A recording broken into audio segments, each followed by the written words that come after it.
ಮಾಗಡಿ ತಾಲೂಕಿನ ಹನುಮಂತಯ್ಯ ಪಾಳ್ಯದ ಬಳಿ ಭೀಕರ ರಸ್ತೆ ಅಪಘಾತ ಸಂಭವಿಸಿದ್ದು, ಸಾತನೂರು ಗ್ರಾಮಕ್ಕೆ ಹಬ್ಬಕ್ಕೆಂದು ಬೆಂಗಳೂರಿನಿಂದ ಬರ್ತಾ ಇದ್ದ ಶಿಫ್ಟ್ ಕಾರ್ನಲ್ಲಿದ್ದ ಯುವಕರು ವೆಂಕಟ್ ಪಬ್ಲಿಕ್ ಸ್ಕೂಲ್ ಮುಂಭಾಗದ ಬಳಿ ಹಂಪ್ಸ್ ಇದ್ದ ಪರಿಣಾಮ ಬ್ರೇಕ್ ಹಿಡಿದಿದ್ದು, ಹಿಂಬದಿಯಿಂದ ಬಂದ ಹುಲ್ಲು ತುಂಬುವ ಲಾರಿಗೆ ಡಿಕ್ಕಿ ಹೊಡೆದಿದೆ.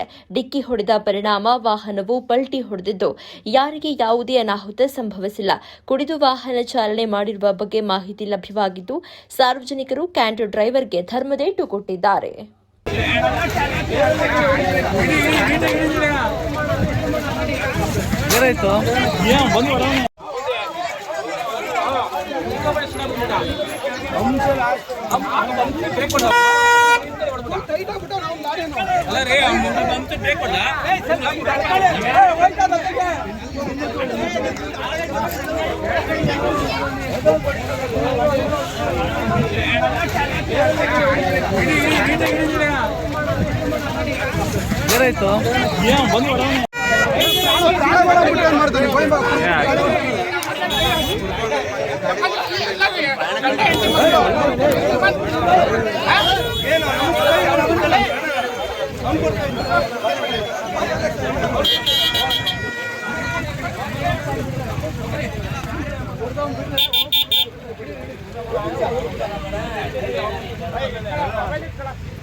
ನಮ್ಮ ಚಪ್ಪಲಿ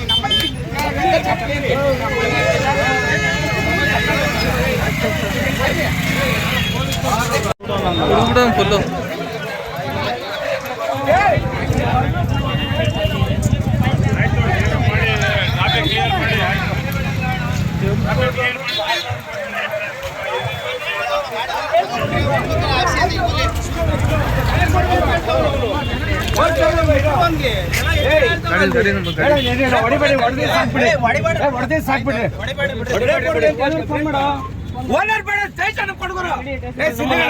ಜೀನಿ ಸ್ಲಿಮ್ ರೆಫರ್ ಮಾಡ್ಬೇಕಾದ್ರೆ ಕಾರಣ ಏನಂದ್ರೆ ವೇಟ್ ಲಾಸ್ ಸಲುವಾಗಿ ನನ್ ಬಾಳ ಜನ ಕೇಳಿದ್ರು. ಫಸ್ಟ್ ನಾನ್ ತಗೊಂಡು ನನಗೆ ರಿಸಲ್ಟ್ ಬಂದ್ಮೇಲೆ ಆಮೇಲೆ ನಾನು ಜೀನಿ ಸ್ಲಿಮ್ ಇನ್ನೊಬ್ಬರಿಗೆ ಪ್ರಿಪೇರ್ ಮಾಡಿದ್. ಸುಸ್ತಾಗೋದು ಕಡಿಮೆ ಆಯ್ತು, ವೀಕ್ನೆಸ್ ಅದು ಏನೂ ಇಲ್ಲ, ಪೂರಾ ಹೆಲ್ದಿ ಅದೇನೆ. ವೇಟ್ ಜಾಸ್ತಿ ಇರೋರಲ್ಲಿ ಏನೇ ಡೌಟ್ ಇಲ್ಲದೆ 100% ಬಳಸಬಹುದು. ಪ್ರತಿದಿನ ನಮ್ಮ ಜೀನಿ ಸ್ಲಿಮ್ ನ ಯೂಸ್ ಮಾಡಿ ಯಾವುದೇ ಸೈಡ್ ಎಫೆಕ್ಟ್ ಇಲ್ದಂಗೆ ನೀವು ಸಣ್ಣ ಆಗ್ತೀರಾ.